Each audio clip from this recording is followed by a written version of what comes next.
Señor, estamos tan agradecidos por por tu presencia en medio nuestro. Gracias, Señor, porque eres bueno. Gracias, Padre, porque nos permites venir, abrir tu palabra y pasar un tiempo en ella, Señor. Ahora que vamos a pasar los siguientes minutos estudiando tu palabra, Señor, que ella nos hable, nos rete, nos anime, nos aliente y que haga lo que solamente tu palabra puede hacer en nuestras vidas. Señor, toma control de este tiempo, toma control de mi mente, toma control, Señor, de mis pensamientos, toma control, Señor, de todo, que tú seas honrado y tú seas glorificado en este tiempo. En tu nombre estamos orando en Cristo Jesús. Amén y amén. Vamos a ir al libro de Zacarías, capítulo 7. Y a esta sesión le pusimos por nombre un recordatorio constante. Entonces dice versículo 1, son 14 versículos. Dice: el 7 de diciembre del cuarto año del reinado del rey Darío, el Señor le dio otro mensaje a Zacarías. El pueblo de Betel había enviado a Sarecer y a Regemelec junto con sus asistentes para buscar el favor del Señor. Les encargaron hacer la siguiente pregunta a los profetas y a los sacerdotes del templo del Señor de los ejércitos celestiales: ¿debemos continuar de luto y ayuno cada verano en el aniversario de la destrucción del templo, como lo hemos estado haciendo durante muchos años? La Reina Valera 60, y si no me equivoco, la Nueva Biblia de las Américas va a decir en el mes quinto y en el mes séptimo. Vamos a ir para allá en unos minutos más porque NTV ya no dice mes quinto y mes séptimo. Dice, versículo 4, en respuesta, el Señor de los ejércitos celestiales me envió este mensaje: diles a tu pueblo y a tus sacerdotes durante estos 70 años de destierro, cuando ayunaban y se vestían de luto en el verano y a comienzos del otoño, ¿hacían los ayunos realmente para mí? Incluso ahora, cuando comen y beben en sus festivales santos, ¿no lo hacen para complacerse a sí mismos?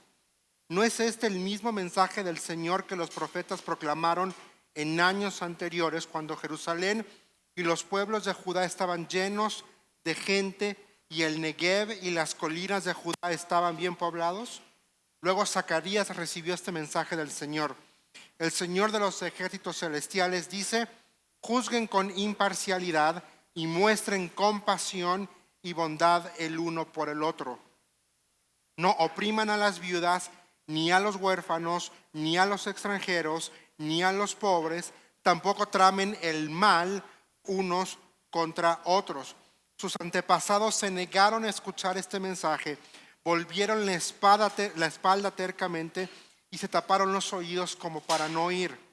Endurecieron su corazón como la piedra para no oír las instrucciones ni los mensajes que el Señor de los ejércitos celestiales les había enviado por su espíritu por medio de los antiguos profetas. Por eso el Señor de los ejércitos celestiales se enojó tanto con ellos. Versículo 13. Así como ellos se negaron a escuchar cuando los llamé, tampoco yo los escuché cuando clamaron a mí, dice el Señor de los ejércitos celestiales. Como un torbellino los dispersé entre las naciones lejanas, donde vivieron como extranjeros. La tierra quedó tan desolada que nadie pasaba por ahí. Convirtieron su hermosa tierra en un desierto. Y bueno, la primera parte es, vamos a hablar acerca de evidencias de una falsa restauración. Sí, entonces es un recordatorio constante, algo que tenemos que estar recordando. Y la primera cosa esta noche es que a veces podemos entrar en lo que nosotros podemos considerar una restauración, pero realmente está siendo falsa, porque ya vamos a ver por qué. El primero es porque no se hace para Dios. ¿Qué está sucediendo aquí? Viene un grupo de Betel Y ahora, históricamente hablando, Betel fue el centro de idolatría por muchos años en Israel, cuando Israel se separa bajo el rey Jeroboam. Jeroboam va a edificar un altar y un becerro de oro y va a decir: este es tu Dios, el que lo sacó de Egipto. La historia la podemos leer en el primer libro de Reyes, capítulo 12, versículo 22 hasta el 33. Ahí es cuando Jeroboam hace un becerro de oro, lo establece, y entonces se volvió un símbolo de cisma, de idolatría y de división, porque el pueblo se había dividido. Y por muchos años el pueblo de Israel iba a adorar ahí este becerro, y con la división los otros bajaban a Jerusalén a adorar al Dios verdadero. Ahora es interesante, ya aquí lo que está pasando aquí ya son 2 años que se inició la reconstrucción del templo, ya va avanzado el templo.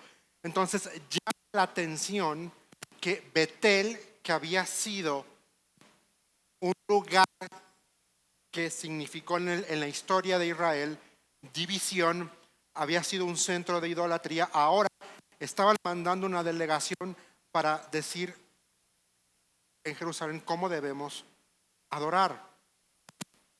Pero aquí lo interesante es, preguntan, ¿tenemos que seguir haciendo los ayunos que se hacían en el mes quinto y en el mes séptimo? Históricamente hablando, sí, el pueblo de Israel hacía varios ayunos en su calendario religioso, pero da la casualidad que en el ayuno del mes quinto coincidía con la caída de Jerusalén. Por eso ellos no ayunaban siguiendo lo que se había establecido en el Antiguo Testamento, en el libro de Deuteronomio, sino ellos ayunaban en señal de recordatorio de que desde que Jerusalén, había sido destruida. Y en el mes séptimo, recordaban que Gedalías fue asesinado. Esto lo podemos ver en el segundo libro de Reyes, capítulo 25, versículo 25. Era un rey, un gobernador que va a ser asesinado. Entonces, el pueblo de Israel, específicamente los que estaban estacionados en Betel, sí ayunaban en el mes quinto y sí ayunaban en el mes séptimo, pero no estaban ayunando por los motivos correctos. Estaban llorando y lamentándose por los motivos incorrectos. Y la respuesta viene más adelante cuando les dice, ahí en el versículo 5, ¿hacían los ayunos realmente para mí? Dios hablando. Es una pregunta retórica.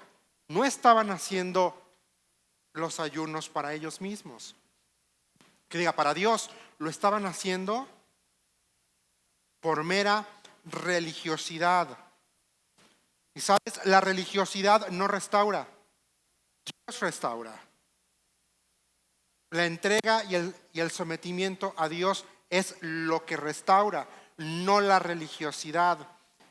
La religiosidad va a manifestar mi autoconmiseración, que es lo que el pueblo está haciendo al ayunar en el mes quinto y en el mes séptimo, no por los motivos correctos, sino uno porque Jerusalén había sido destruida, y otra porque uno de sus gobernantes había sido asesinado. No era el ayuno correcto. El ayuno estaba centrado en ellos mismos. Y una falsa restauración se centra en uno mismo. En yo voy a buscar que se me reinstaure en la posición que quizá tenía antes. ¿Por qué? Porque ya no me juntan en la iglesia, porque ya no es como antes, porque quizá cometí un pecado, porque quizá ya no me están dando todo el apoyo. No, entonces no quiero perder esos beneficios, entonces hago como busco a Dios, hago como que de verdad quiero arreglar las cosas con Dios, pero no lo estoy haciendo por Él. Y esto nos lleva a lo tercero que va ligado. Se hace por la motivación errónea. No se hace porque realmente yo estoy convencido, Dios ha traído convicción de que me equivoqué, convicción de pecado. Dios no ha traído a mi vida esa necesidad producto de esta convicción sincera de, uno, arreglar mi vida con Él, dos, restaurar mi comunión con Él para poder otra vez estar, vamos a ponerlo así, en la misma sintonía y poder volver a gozar de comunión con Dios. No se hace para someterse a Dios. Cuando uno es consciente y tiene esta convicción que solamente el Espíritu Santo puede producir en nuestras vidas de que hemos ofendido a Dios con nuestro pecado y por lo tanto estamos buscando perdón y restauración, porque también hay pecados que afectan a toda la congregación. Bueno, el pecado afecta en general, pero hay pecados que tienen una mayor injerencia en la vida de la congregación. Tengo un ejemplo. Si tuviéramos otro copastor, vamos a poner un ejemplo, que hubiera un copastor aquí en la IBJ y el copastor cae en pecado de adulterio, realmente ese pecado va a afectar a la congregación en general, no solamente a él y a su matrimonio y a su familia, sino también a la congregación. Obviamente si si por ejemplo alguien de la congregación, algún congregante, algún hermano, incurre en algún delito y lo arrestan y va a la cárcel, sí nos vamos a doler, sí nos va a afectar, pero los estragos en la vida espiritual de la iglesia van a ser mayores si el que cayó es el copastor.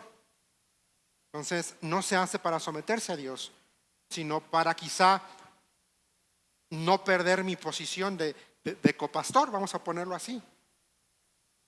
Entonces, no, pues voy a buscar como restauración, pero no lo estoy haciendo porque de verdad quiero tener mi vida ordenada y alineada con el Señor, con sus principios, con la verdad de la palabra, sino porque no quiero perder el hueso. Literal, la posición o la influencia. Sí, ahorita que lo mencionó, pasó algo hace años. Un predicador que todavía sale en la televisión, era muy famoso, hispano en los Estados Unidos, del movimiento neocarismático pentecostal, pues resulta ser que de pronto anuncia su divorcio, que se va a separar de su esposa. El escándalo, los periódicos en la ciudad local se pusieron a investigar porque allá es muy fácil con el nombre de los demandantes puedes ir a la policía y puedes ver cualquier caso que se esté dirimiendo y pues resulta que se estaban peleando por millones y millones y millones de dólares, por mansión, por jets, por una cosa impresionante. Y a los meses sale ella a decir, la verdad es que mi esposo nunca quiso buscar restauración, no me ha buscado, no ha querido hablar conmigo, nos separamos, ya no vivo en la casa y por eso decidimos separarnos. Él no ha hecho absolutamente nada por buscarme. ¿Y qué creen? Este hermano, este pastor, por eso siguió predicando, sigue al frente de su iglesia, como si aquí no pasó nada. Borraron el nombre de la esposa de toda la página web, de la historia de los registros. No aparece ya más el nombre de la esposa, solamente él. O sea, perdieron mucha gente, sí. No todo el impacto, pero sí perdieron muchos seguidores. ¿Qué debió haber hecho? Haber dicho, cometí un error, pequé, haberse hecho a un lado, buscar restauración. Ya no iba a volver a regresar a pastorear porque es un pecado muy grave, muy serio. Pero a veces lo hacemos, o a veces buscamos la restauración, no por los motivos correctos, sino porque no quiero perder mi influencia, no quiero perder mi posición en la iglesia, no quiero perder las amistades de la iglesia, porque ¿qué van a pensar de mí cuando se enteren que... Entonces me hago como que quiero restaurarme, pero no lo hago por los motivos correctos. No hay arrepentimiento genuino. Si tú lees el versículo 5 de Zacarías 7, el Señor está hablando en un tono irónico. Siempre me ha llamado la atención cómo el Señor tiene también humor, sentido del humor. Y aquí Él va a responder con cierto sarcasmo, porque dice: durante estos 70 años de destierro, cuando ayunaban y se vestían de luto en el verano y a comienzos de otoño, ¿hacían los ayunos realmente para mí? Está preguntando. Y luego Él responde, versículo 6, incluso ahora, hoy mismo, cuando comen y beben en sus festivales santos, ¿no lo hacen para complacerse a sí mismos? Aquí yo puse la autoconmiseración o el lloriquero, o un lloriqueo autoindulgente no es resultado de un corazón humilde, sino de un corazón orgulloso. Cuando yo lloro para que, pobrecito de mí, véanme cuánto he sufrido, véanme cuánto arrepentido estoy, vean cuánto me... Eso no es un arrepentimiento genuino. Eso es un llanto autoindulgente. Estás buscando que todos te vengan, te apapachen, te den palmaditas y te digan: ay, pobrecito de ti, pobrecito de ti. No hay un arrepentimiento genuino. No, esto me lleva al otro. No hay sinceridad, sino religiosidad. Una espiritualidad sana, una espiritualidad correcta, me va a llevar a buscar restauración porque entendí que caí, porque entendí que cometí un error, porque entendí que ofendí, porque entendí que estoy mal con Dios. Pero la religiosidad solamente te va a llevar a buscar cómo volver a estar, voy a ponerlo entre comillas, en gracia otra vez con los hermanos de la iglesia. Pero realmente con quien tienes que volver a estar en gracia, en paz, es con el Señor primero. Y ya después, como resultado, si tú estás bien con Dios, vas a estar bien con tu hermano en Cristo, con la congregación. Yo no veo, después de los evangelios, ni en el Nuevo Testamento, veo que los demás apóstoles le estuvieran recordando el fracaso a Pedro de: es que tú Pedro rechazaste a Jesús 3 veces. Es que tú, Pedro, saliste corriendo. Todos ellos salieron corriendo por cobardes cuando vinieron a arrestar a Jesús. Pero quizá vamos a ponerlo así, el fracaso más evidente de los 12 se lo lleva Pedro, porque lo negó. Yo no veo en el libro de los Hechos o al apóstol Pablo estarle recordando su fracaso. Lo que Jesús hizo a los días, le hizo el desayuno, y encima de hacer el desayuno le dio un llamado pastoral. Y los demás discípulos lo aceptaron. Sí, todavía vemos ahí a un Pedro luchando con su carácter, porque todavía le dice: bueno, ¿y qué onda con este que estaba en Juan? No, porque dice el texto que Juan los iba siguiendo detrás. Y le contestó el Señor: ¿a ti qué? Pero ya vamos a ver a un Pedro transformado por el poder del Señor Jesucristo en el Nuevo Testamento, restaurado por completo. Entonces, sí, somos humanos, sí caemos, sí tropezamos, sí. Y esta es una lección de 2 vías. Yo, como cuerpo de Cristo, tengo que aceptar, amar y cubrir al hermano que está siendo restaurado, al hermano que cayó. Si yo soy el que cayó, tropecé y yo estoy siendo restaurado, tengo que tener una actitud humilde, pero también tengo que entender que hay provisión, que Cristo proveyó para mi proceso de restauración. Y entonces tengo lo contrario a esto, porque una falsa restauración implica una actitud espiritual incorrecta. Esta actitud espiritual incorrecta es: me tienen que perdonar porque Dios les obliga a que me perdonen. Y a veces así pensamos cuando caemos, cuando tropezamos. Es que el pastor me tiene que perdonar, el pastor tiene que velar por mí, porque para eso es el pastor. Sí, está bien, el Señor llamó al pastor para velar por la integridad de la congregación, pero perdón que lo diga así, el pastor no es nuestra niñera. No sé si me doy a entender. Si su responsabilidad es velar por la integridad, orar por cada uno de nosotros, pero ya estamos todos bastante grandecitos como para dejar que la Escritura nos muestre cuando cometemos un error. Y a veces, si nosotros no reconocemos, pero el hermano espiritual se da cuenta, tiene toda la autoridad del mundo de venir, llamarnos y decirnos: ¿qué hubo? ¿Qué hubo ahí? ¿No? Entonces, una falsa restauración implica una actitud espiritual incorrecta. Y esto da resultado en un formalismo vacío.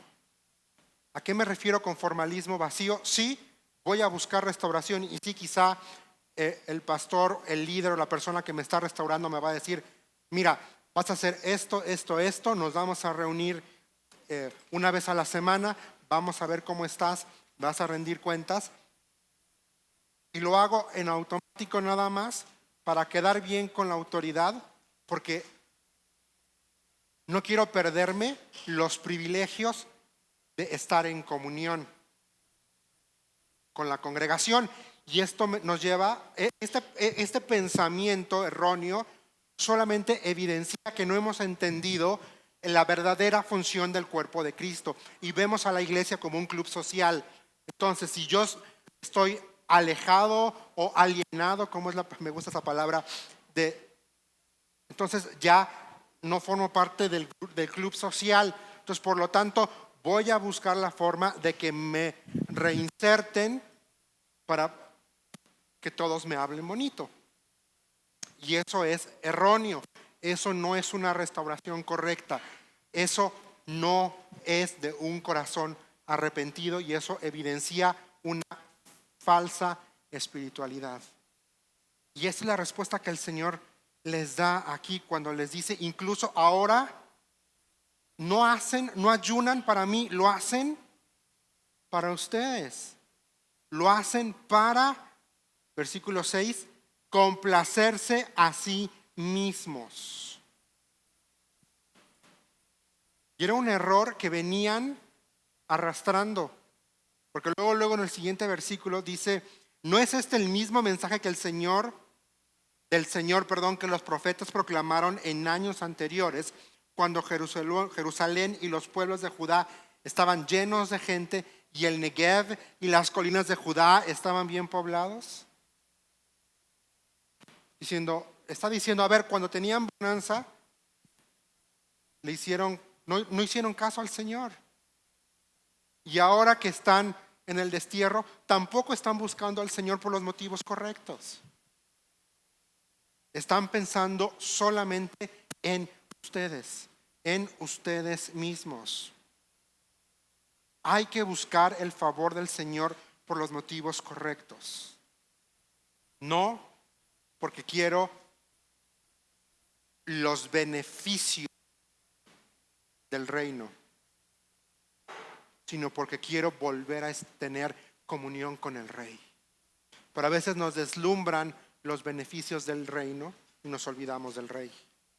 Y al estar meditando en este capítulo me hacía esta pregunta: ¿cómo debo yo tratar a quien está siendo restaurado? Vamos a ver qué dice versículo 9 y versículo 10 de Zacarías 7. El Señor de los ejércitos celestiales dice: juzguen con imparcialidad y muestren compasión y bondad el uno por el otro.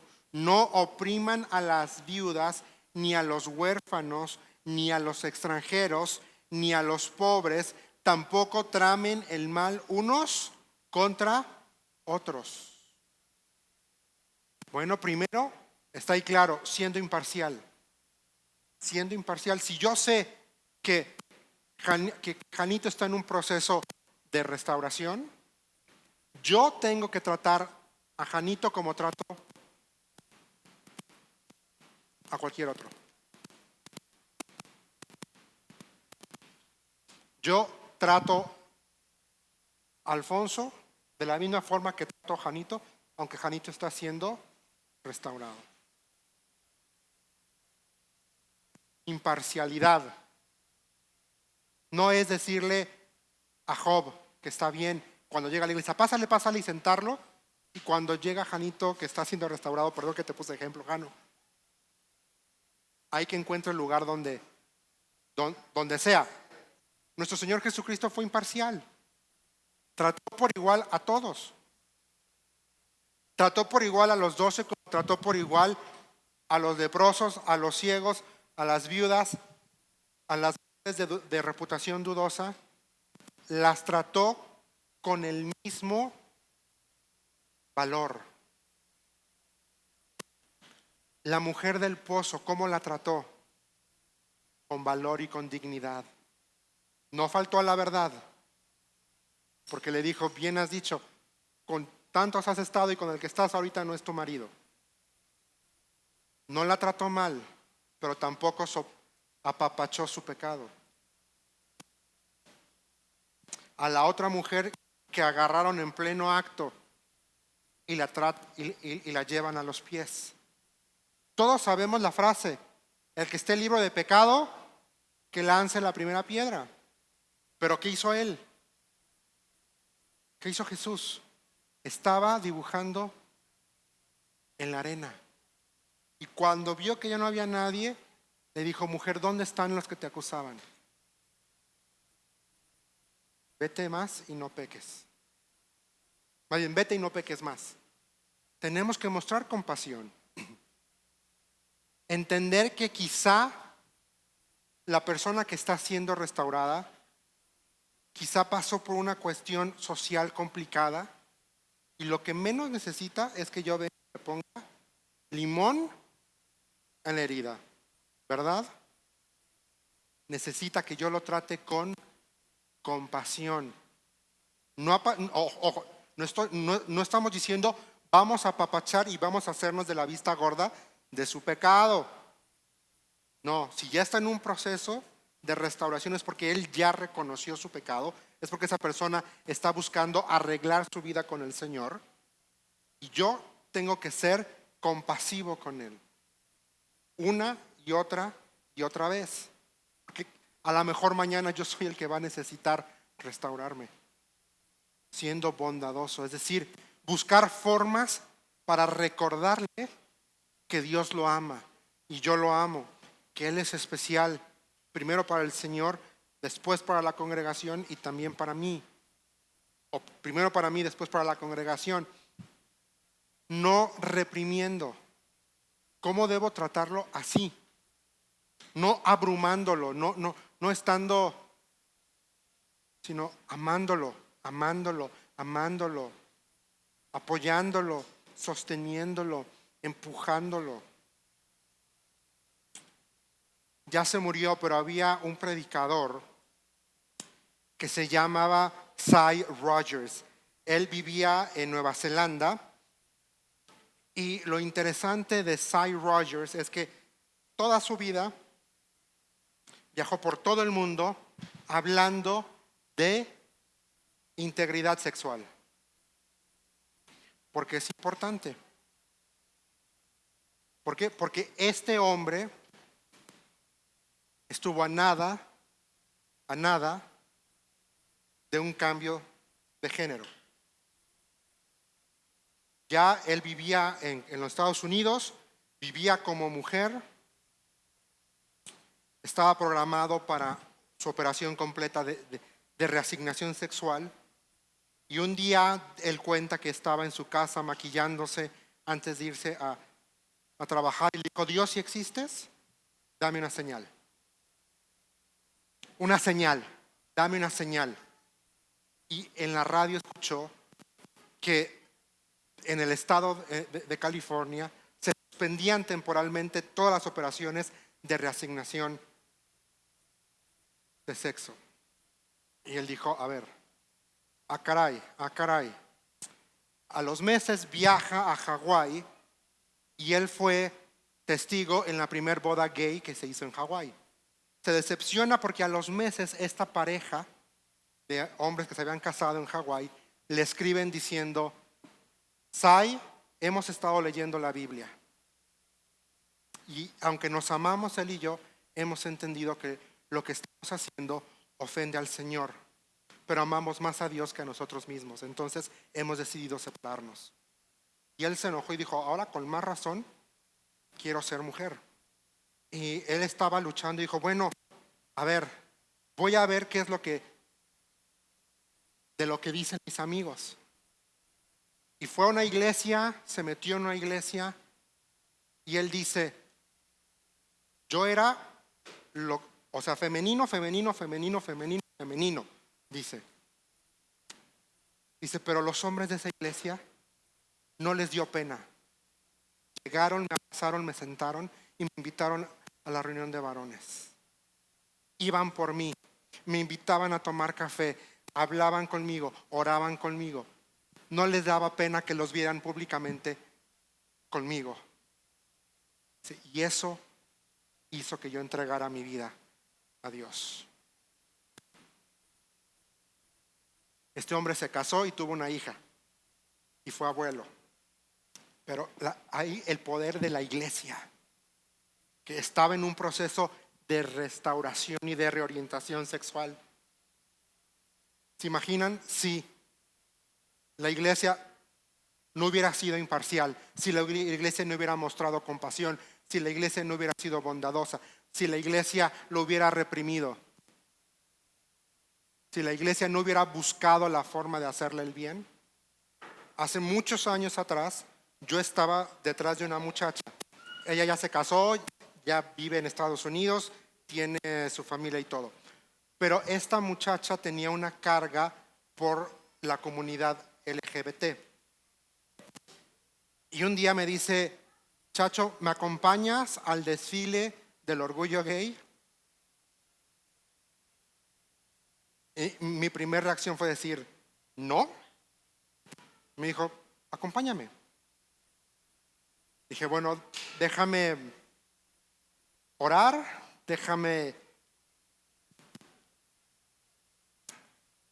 Y yo estaba orando y le compartí a otro amigo creyente. Le dije: oye, esta chica va a ir, me está invitando para que vayamos a compartir el evangelio.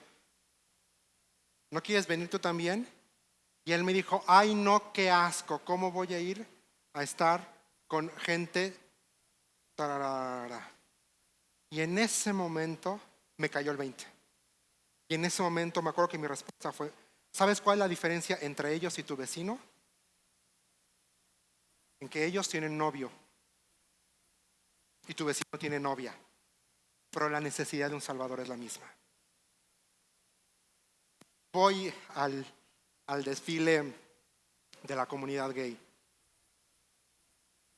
Al principio iba yo nada más con los ojos abajo y dando los folletitos, y sí, me gritaban muchas cosas, pero ¿sabes en dónde cambió mi actitud? De verdad, cuando vi por primera vez a una persona transexual operada ahí en el desfile. Cuando la vi, de verdad, todavía recuerdo lo que pensé fue: Señor, qué vacío y qué quebrantamiento tiene esta persona que tiene que alterar su cuerpo así para obtener un poco de amor? Y en ese momento dije, Señor, perdóname, y ya no veía el suelo. Iba caminando repartiendo. Digo, pocas personas saben que fui al desfile, ¿no? Y me acuerdo que alguien me dijo, oye, pero si te ven las cámaras o algo, le dije, pues mira, y eso me lleva a todo este preámbulo para responder con esto. No predicamos una reorientación sexual. Voy a explicarme. Predicamos el encuentro con un Salvador. La reorientación sexual es el resultado del encuentro con el Salvador, de la restauración. Porque al pecador, Dios lo hace no pecador. Al ladrón, cuando viene a Cristo, deja de ser ladrón. El mentiroso, cuando viene a Cristo, deja de ser mentiroso. La persona LGBT más, cuando viene a Cristo, dice la Escritura, nueva criatura es. Yo no le voy a predicar luego tienes que reorientarte sexualmente. Primero tengo que mostrarle a un Salvador que lo ama, que murió por él. Un corazón sensible. Primero aprende del pasado. Capítulo 7, versículo 11 hasta el último. Pero el 11 dice, sus antepasados se negaron a escuchar este mensaje. Volvieron la espada tercamente y se taparon los oídos para no oír. Endurecieron su corazón como piedra para no oír las instrucciones ni los mensajes que el Señor de los ejércitos celestiales les había enviado por su espíritu por medio de los antiguos profetas. Ahora, este versículo es hermoso y si estuviéramos en un plano académico más teológico, esta es evidencia de la presencia de Espíritu Santo en el Antiguo Testamento, y esto sostiene que quien está detrás de la revelación es Espíritu Santo. Porque dice en el Nuevo Testamento que ninguna profecía fue dada por inspiración humana, sino por el soplo del Espíritu Santo. Aprende del pasado. Ok. Un corazón sensible es humilde y sensible a la voz de Dios. No se endurece, abre, dice, Señor, te quiero escuchar. Señor, háblame, ¿qué tengo yo que hacer? Precisamente porque es humilde y sensible, primero mostramos al Salvador y después ya empezamos a guiar. Nosotros no enderezamos vidas ni personas. Quien endereza es Dios. Es mi responsabilidad como creyente y como persona individual ser generoso, ser bondadoso, tratar bien, amar, presentar a Cristo. Porque eso hace la diferencia. Y un corazón sensible tiene comunión con Dios. Dice, copas llenas dan, copas vacías quieren ser llenadas. Entonces tenemos que ser copas llenas de la palabra. Un corazón insensible a la obra de Dios. Ahora lo contrario, es necio, es orgulloso, se niega a escuchar y a obedecer a Dios. Y eso es lo más fuerte. Convierte en desierto su vida. Versículo 14 dice, como un torbellino los dispersé entre las naciones lejanas, donde vivieron como extranjeros. La tierra quedó tan desolada que nadie pasaba por allí. Convirtieron su hermosa tierra en un desierto. Y yo aquí puse en mi Biblia, Señor, no quiero convertir mi llamado en desierto. Yo no quiero ser insensible a ti. Yo pensaba, ya para terminar, en una restauración por la motivación correcta, resulta en un comportamiento transformado. Lo que hablábamos ahorita. Presentamos a Cristo, lo que te decía. El mentiroso deja de ser mentiroso. El ladrón deja de ser ladrón. El adúltero deja de ser adúltero. Tu actitud es transformada, pero al mismo tiempo estás teniendo una espiritualidad sana.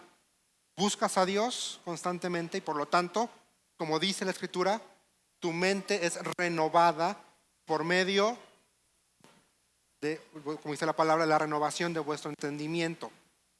La palabra te va a renovar. Recordemos siempre esto.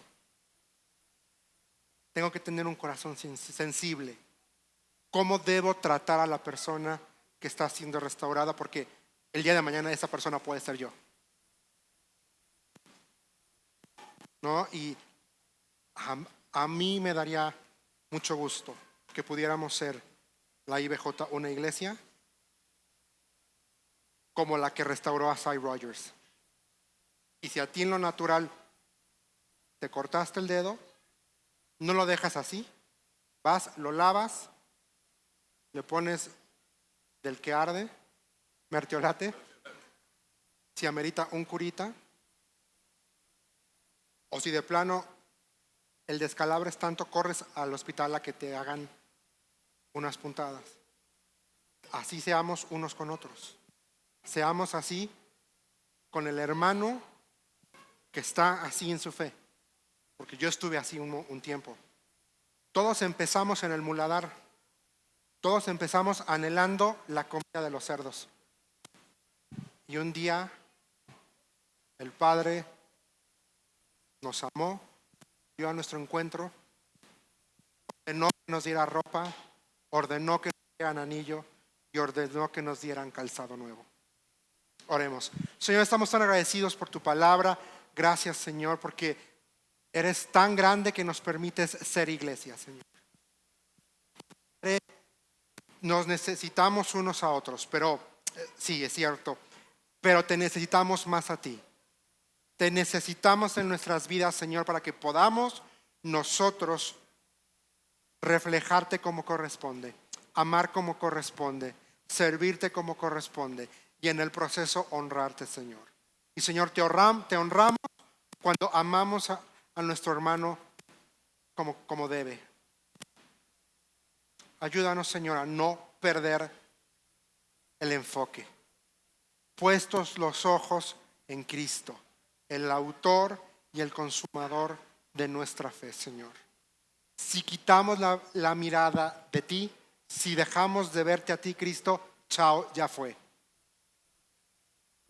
Señor, no permitas que desviemos la mirada.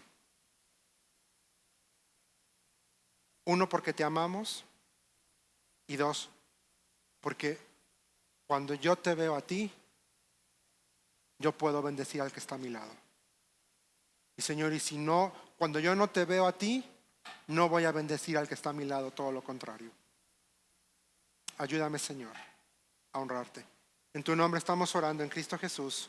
Amén y amén.